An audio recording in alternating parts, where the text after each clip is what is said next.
오늘은 우리가 너무나도 잘 아는 두 가지 비유, 주인과 종, 또 달란트 비유라고 하는 거하고 또 임금과 또 백성이 나오는 양과 염소의 비유에 대해서 생각해 보겠습니다. 이 달란트 비유하고 또 양과 염소의 비유는 우리가 너무나도 잘 알기 때문에 내부에 있는 세부적인 것은 우리가 더 이상 말할 필요는 없는 것 같고, 주님께서 이 마태복음 25장에서 주의 재림을 이렇게 앞두고 또 재림을 말하면서 여기 지혜롭고 미련한 열처녀 비유하고 또 이 달란트 비유하고 또 양과 염소의 비유, 이 세 가지를 이야기하신 것이 어떤 의미가 있는지 이게 대해서 좀 전반적으로 같이 좀 생각해 보고자 합니다. 결론적으로 이야기하면 우리 하나님은 우리의 삶을 이렇게 심판하시는 분이시다. 우리의 삶을 평가하시고 우리에게 이 상과 벌을 주시는 분이시다라는 것입니다. 오늘 보면 이 주인이 무엇을 합니까? 주인이 하는 것은 그 종의 삶에 대해서 일일이 간섭하거나 종을 가르치거나 또 종에게 어떤 걸 가지고 이렇게 시시비비를 따지는 일은 거의 하지 않습니다. 주인이 하는 것은 뭐냐면 일을 맡기고 한참 후에 다시 돌아와서 이 종들을 다 앞에 세워놓고 이 세 종을 놓고 평가하는 일을 하고, 주인이 할 수 있는 그러한 축복과 주인이 할 수 있는 징계를 종에게 내리는 것입니다. 우리는 하나님을 생각을 할 때 뭘 많이 생각해야 되냐면 이러한 하나님을 또 우리가 생각을 해야 됩니다. 우리는 우리의 삶을 이렇게 돌보시고 계시고 인도하시는 하나님도 분명히 우리의 하나님인 것은 맞습니다. 우리의 부모님과 같고 또 우리의 이렇게 목자와 같은 분이 하나님이시죠. 우리의 삶을 인도해 주시는 분. 그렇지만은 우리가 하나님을 부를 때 주님이라고 부르고 우리 주 하나님, 주 예수님이라고 부르실 때 그 주인이라는 것은 어찌 보면 우리의 삶을 일일이 이렇게 돌보고 또 간섭하시는 그런 분이라기보다는 우리의 삶에 대해서 지켜보고 계시다가 평가하는 것입니다. 그리고 그 평가는 굉장히 우리에게 의미 있고 중요하게 다가온다라는 것이죠. 축구 경기 보면 감독과 코치가 있습니다. 축구나 모든 운동에 특별히 이렇게 팀으로 하는 그러한, 그러니까 여러 사람이 한 팀이 돼가지고 운동하는 그러한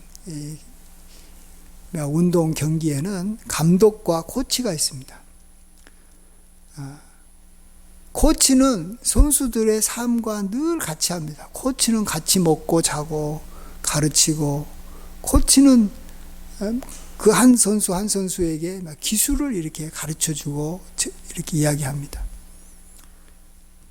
그런데 이 감독은 그렇지 않아요. 감독은 같이 합숙생활 하는 것도 아니고, 감독은 자기 나름대로의 그런 어떤 이 거처가 따로 있고, 또 감독은 또 어떨 때는 바쁠 때는 해외에 나가서 자기 일을 보고 또 그런 일을 합니다. 그렇지만 감독은 그 팀을 주관하고 있고, 또 이 시합 때가 되면 이제 그 전부터 이제 훈련도 좀 하겠지만 어쨌든 그렇게 하면서 전략을 가르치고 또 이제 시합하는 날에는 감독이 앞장서서 모든 것을 이렇게 지휘합니다.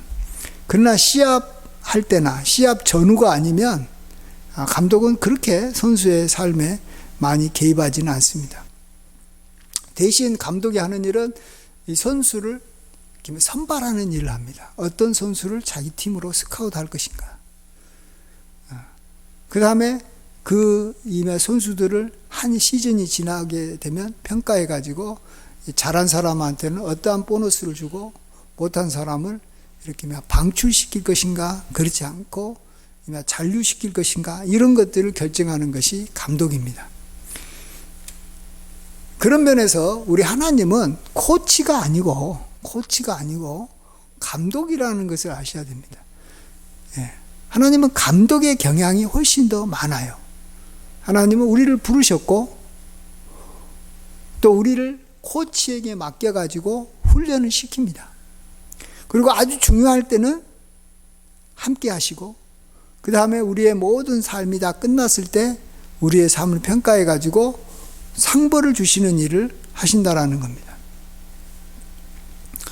만일 이 코치하고 비슷한 존재가 누구냐 그러면 제가 봤을 때는 목회자인 것 같아요. 목회자는 우리 성도님들의 삶을 이렇게 늘 가까이서 보고 듣고 기도해주고 또 말씀으로 이렇게 격려하고 또 가르치고 함께 생활하는 거죠. 그래서 어찌 보면 코치는 목회자와 같다면 우리 하나님은 감독과 같은 분이시다라는 거죠. 오늘 여기 달란트 비유에서도 주인이 있고 또 종 중에서도 그 종을 관리하는 그러한 또 종이 있습니다. 요셉 같은 가정 총무 같은 존재일 수도 있고 또 일종의 청직이라고도 합니다. 그 사람은 다른 종들을 또 관리하고 이렇게 하는 거죠. 그러나 그 사람도 종인 거죠.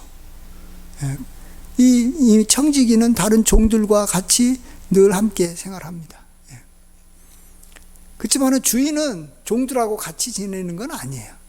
따로 살면서 아주 중요한 일에 관여하고 또 나중에 청지기와 종의 삶을 아주 중요한 것에서 평가를 하고 심판하는 일을 하는 거죠.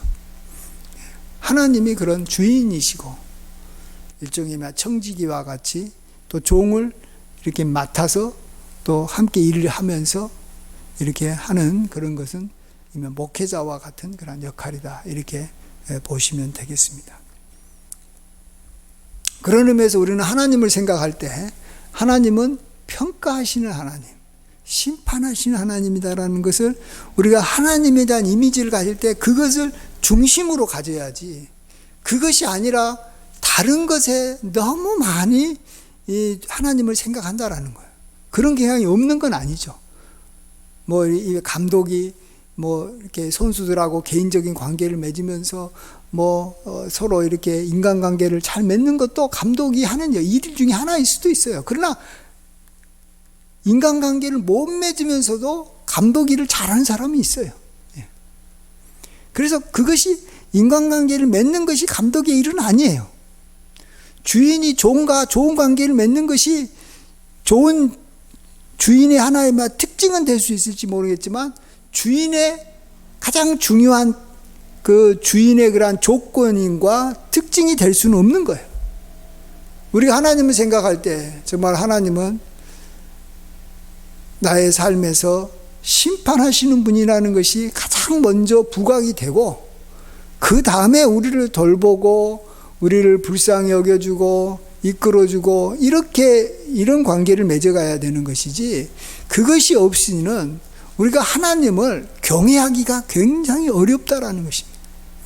우리가 정말 하나님을 경외해야지만이 하나님의 말씀대로 살고 또 하나님의 말씀대로 살아야지만이 우리가 죄의 그러한 무거운 짐에서 벗어나서 우리가 하나님 앞에 축복을 받을 수 있는 것이지, 하나님을 경외하지 않고 하나님을 좀 너무 가볍게 여기고 하나님을 너무 친근하게 여기고 하나님을 너무 이렇게 우리하고 비슷하게 청지기처럼 여기고 이 코치처럼 여기고 우리의 이렇게 선배처럼 여겨버리면 그건 우리가 하나님의 가장 중요한 부분을 우리가 놓쳐버릴 수 있다는 것을 우리가 아셔야 되는 것입니다.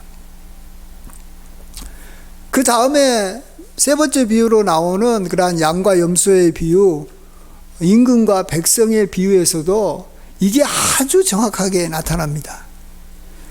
이 보면 인자가 자기 영광으로 모든 천사들과 함께 올 때 자기 영광의 보좌에 앉아서 모든 민족을 그 앞에 모으고 각각 구분하기를 목자가 양과 염소를 구분하는 것 같이 하여 양은 그 오른편에 염소는 왼편에 두리라, 이렇게 말씀하십니다. 여기서 인자라는 것은 여기서 말하는 인자는 사람의 아들이라는 그러한 인자가 아니고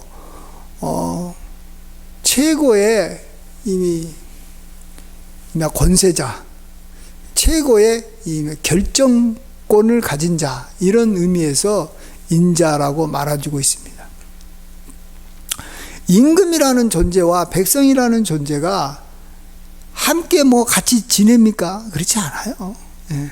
임금은 왕궁에서 살고 백성들은 그냥 왕궁 밖에서 왕의 얼굴도 잘 못 볼 때가 훨씬 더 많고요. 예.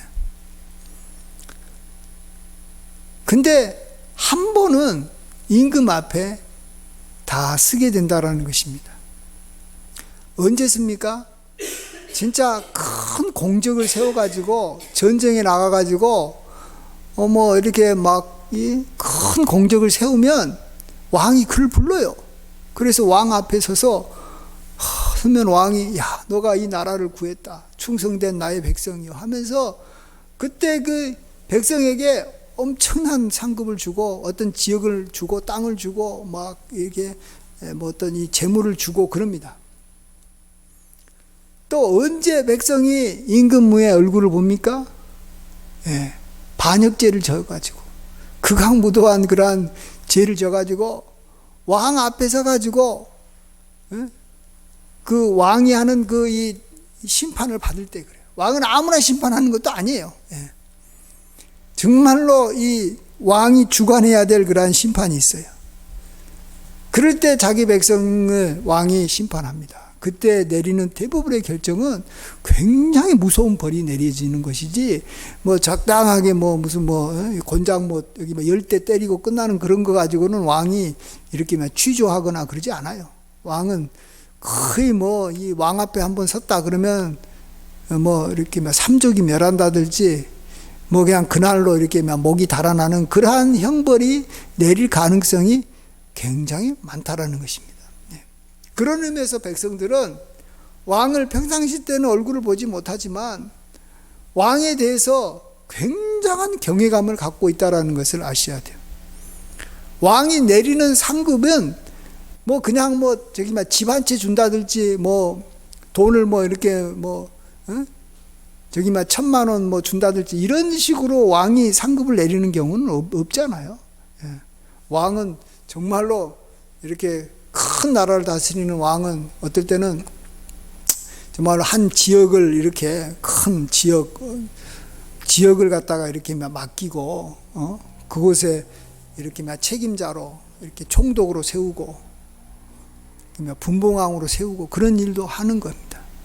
오늘 또 보시면 임금으로 오신 그러한 우리 하나님은 이 어떤 상을 내리냐 그러면 상이 보통 상이 아니에요. 예. 이제 한번 정말로 온 백성들을, 온 민족들을 다 모으고 난 다음에 정말로 그가 잘했을 때, 자기 마음에 들었을 때, 이제 작은 자에게 이렇게 잘 돌봐서 이렇게 하나님 마음에 흡족했을 때 그에게 주는 상이 뭡니까? 여기 보시면 이미 창세로부터 예비된 나라를 준다라는 겁니다. 이 34절에 나와 있죠. 복받을 자들이여 나와 창세로부터 너희를 위하여 예비된 나라를 받아 상속받아라. 나라를 준다는 거예요. 나라를. 이런 복은 오로지 임금만이 줄 수 있는 거예요. 임금도 어떨 때는 뭐 최고의 복으로 뭐 자기가 다스리는 나라의 절반을 줄 수도 있겠지만 우리 하나님은 그런 임금보다 더 차원이 달라요. 임금은 뭐 예를 들어서 뭐 알렉산더 왕이 큰 제국을 이뤘을 때 그가 이렇게 몇 년 동안이나 했어요. 뭐 그가 뭐 아주 젊은 나이에 이 인도부터 해가지고 이 중동 땅하고 유럽하고 이집트까지 다 정복을 했는데 그게 한 10년 정도 이렇게 정복하고 난 다음에 얻은 땅이에요. 물론 뭐 능력이 없는 사람들은 뭐 평생 해도 그것에 뭐 100분의 1도 못하지만 어쨌든 사람이 해봤자 자기 생애가 길어봤자 뭐 왕으로서 한 4, 50년 동안에 나라를 이렇게만 넓혀가지고 그것을 이렇게 상속해 줄 수 있는데 우리 하나님은 이 나라를 예비하기 위해서 언제부터라고요? 창세 전부터 준비했다라는 거예요. 우리 예수님이 하늘로 올라가시기 전에 제자들에게 근심하지 말라 그러면서 내가 너희를 위하여 예비하기 위해서 천국 가서 너희를 위해서 이렇게 집을 예비하면 너희가 거처할 곳을 예비하면 그때 와서 내가 너희를 영접해 주겠다라고 말하는 거하고 같은 내용입니다. 그러니까 이 땅에 큰 나라를 만드는 것도 굉장한 시간과 노력이 필요한데 우리가 죽어서 들어가는 저 하늘나라는 이 땅보다도 더 복잡하고 더 아름답고 더 멋있고 더 귀한 나라잖아요. 그런 나라는 하루 이틀에 뭐 몇십 년에 또 이렇게 몇백 년에 만들어지는 게 아니에요. 정말로 멋있는 왕궁은 뭐 유럽 같은 데는 어떤 여기 성당이나 큰 왕궁은 뭐 200년, 300년, 뭐 400년 만에 뭐 이렇게 만들어지기도 합니다만 하늘나라에서 하나님께서 우리를 예비하신 그러한 이 큰 이 성은 예루살렘 성은 창세전부터 우리를 위해서 예비된 것이라니까요. 예, 어마어마한 복을 임금이 줄 수 있는 거예요. 임금이 줄 수 있다라는 거예요. 또 반면에 이 임금이 화가 나가지고 진노한 사람한테는 이건 또 상상을 초월하는 벌을 내릴 수도 있다라는 것입니다. 그 벌이 뭡니까? 여기 보시면 41절에 나와 있어요. 예. 같이 한번 또 읽어보겠습니다. 시작. 또 왼편에 있는 자들에게 이르시되 저주를 받은 자들아 나를 떠나 마귀와 그 사자들을 위하여 예비된 영원한 불에 들어가라. 예. 이것은 오로지 하나님만이 내릴 수 있는 고난이에요. 하나님만이 내릴 수 있는. 마귀와 그 사자들 위하여 예비된 지옥에 떨어져라 라고 말하는 거예요. 물론 이것은 예수님을 믿는 우리에게는 해당되지는 않아요. 해당되지는 않아도 예수님을 믿지 않는 사람, 그들에게 하나님께서 이러한 벌을 내린다라는 것을 우리가 알았을 때 우리는 굉장히 두렵고 떨리는 거예요. 왕이 어떤 사람에게 삼족을 멸하고 반역하고 또 많은 사람 앞에서 이렇게 그를 목매달아서 또 아니면 이렇게 이 칼로 이렇게 막 참수시키는 이유는 뭡니까? 왕의 권위를 나타내 주려고 그러는 거예요. 예. 우리는 그것을 우리가 인정해야 돼. 우리는 지옥에도 사람을 보내는 권한이 하나님에게 있구나. 이것을 우리가 또 잊어서는 안 되는 거예요. 예. 그래서 예수님도 그런 데에서 분명히 이야기합니다. 예수님도 하나님을 두려워하라라고 말하면서 누가복음 12장에서 내가 내 친구 너희에게 말하노니 몸을 죽이고 그 후에는 능히도 못하는 자들을 두려워하지 말라. 마땅히 두려워할 자를 내가 너희에게 보이리니 곧 죽인 후에 또한 지옥에 던져 넣는 권세 있는 그를 두려워하라. 내가 참으로 너희에게 이르노니 그를 두려워하라. 나는 지옥에 안 가니까 예수님 믿으면 뭐 지옥에 안 가죠. 그러니까 그냥 지옥에 죽인 후에 죽이는 것뿐만 아니라 그 후에 지옥에 던져 넣는 그런 권세를 갖고 있는 하나님에 대해서 우리는 인정하고 그 하나님을 우리가 좀 두려워해야 됩니다. 하나님을 두려워하는 것이 굉장히 필요한 것은 그래야지만이 우리가 하나님의 말씀에 순종하며 산다니까요. 그래야지만이 우리가 조심하며 산다니까요.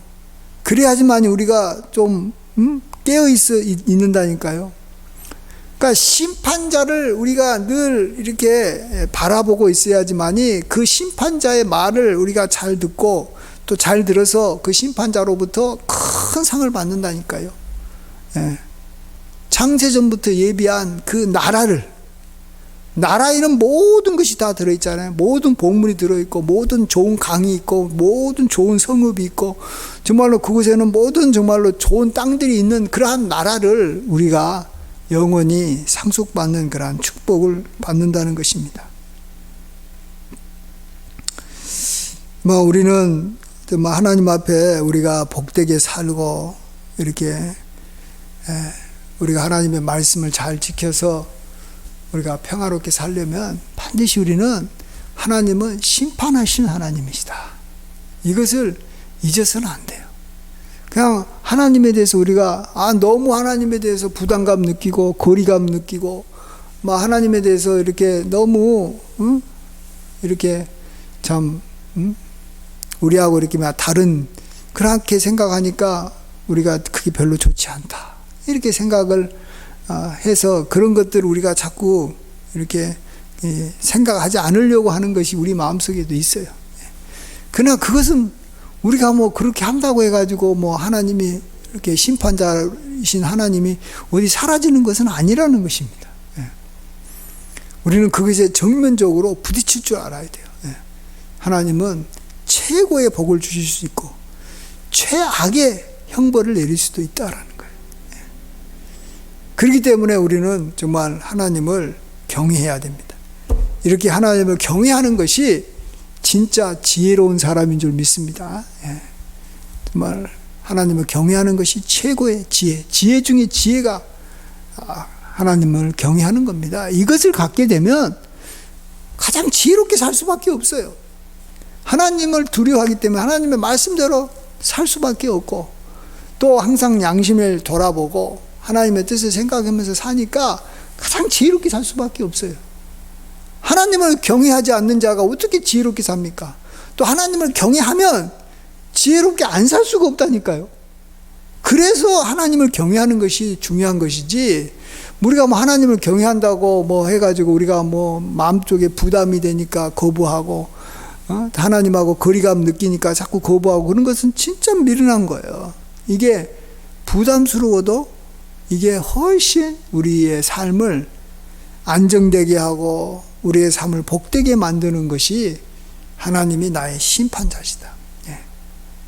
이 심판자예요. 우리 이 세 가지 비유 중에 첫 번째 나오는 신랑과 신부의 비유에서도 물론 사랑이 제일 중요하죠. 사랑 때문에 신부는 신랑과 혼인잔치에 이렇게 참여하려고 모든 걸 다 준비해가지고 이 기름을 준비해가지고 이렇게 등잔에 넣어서 또 기름통을 가지고 하지만 신랑이 어떤 존재라는 걸 알아야 되냐 그러면 신랑은 신부를 사랑하죠. 그렇지만 더 신랑에게 중요한 것은 신부가 혼인잔치에 들어와서 자기와 결혼하게 할 수도 있고 결혼을 못하게 그 혼인잔치 문을 막아버리는 존재가 신랑이라는 거예요. 근데 이 미련한 여인은 그걸 모르고 내가 그동안 당신이 얼마나 사랑합니까? 당신이 나를 사랑하지 않았습니까? 우리 서로 알지 않습니까? 좀 한번 봐주세요.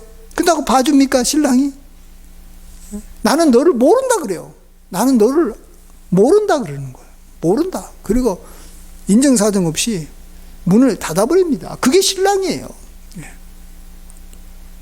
요즘 신랑은 그렇지 않죠. 요즘 신랑은 옛날 신랑처럼 그런 고난이 없고 이제 다 너무 평등해가지고 문제인데, 그래서 이렇게 이제 신랑 비유는 이게 이렇게만 제껴놓고 요즘 시대하고는 안 맞아가지고, 또 이미 주인도 사실 요즘 시대하고는 좀 안 맞죠. 요즘 시대에는 주인도 노조들이 데모하고 그러면 이렇게 이끌려 가버릴 수도 있고 그러지만, 그래도 어쨌든 주인은, 특별히 옛날의 주인은 종에 대해서 정말 모든 권한을 평가할 때 행사할 수 있었다.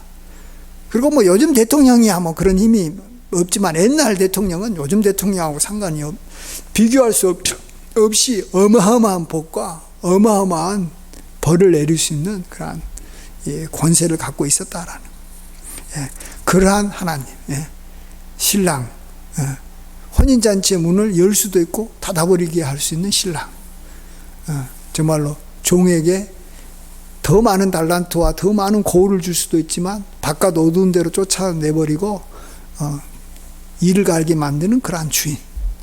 하나는 영원한 벌을 줄 수도 있고 영원한 생명을 줄 수도 있는, 영생을 줄 수도 있는 그러한 권세를 갖고 있는 임금, 그러한 분을 우리가 모시고 살고 있습니다.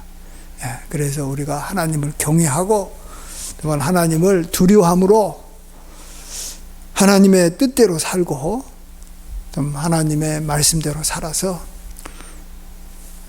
주님과의 혼인잔치에 참여하고 정말 우리 주인으로부터 착하고 충성된 종 하면서 더 많은 달란트를 받고 또 주인의 즐거움에도 참여하고 더 많은 권세를 얻게 되고 또 우리가 정말 하나님의 뜻대로 어렵고 힘든 사람을 잘 이렇게 돌보아서 창세전부터 예비된 그러한 나라를 상속받는 저와 여러분 되시길 주의 이름으로 간절히 축원드립니다. 아멘. 기도하겠습니다. 아버지 하나님 감사드립니다. 오늘도 저희들과 함께 하시고 귀한 말씀을 통해서 우리의 갈 바를 인도하시고 또 우리로 하여금 또 깨달은 은혜도 주심을 감사합니다. 우리가 하나님을 심판하시는 분이라는 것을 먼저 생각하고 하나님을 이렇게 우리가 마음에 이렇게 모실 수 있도록 도와주시옵소서. 주님께 모든 영광 돌리옵고 예수님의 귀하신 이름으로 기도하옵나이다. 아멘. 우리 찬송가 313장 우리 1절과 2절 부르겠습니다. 313장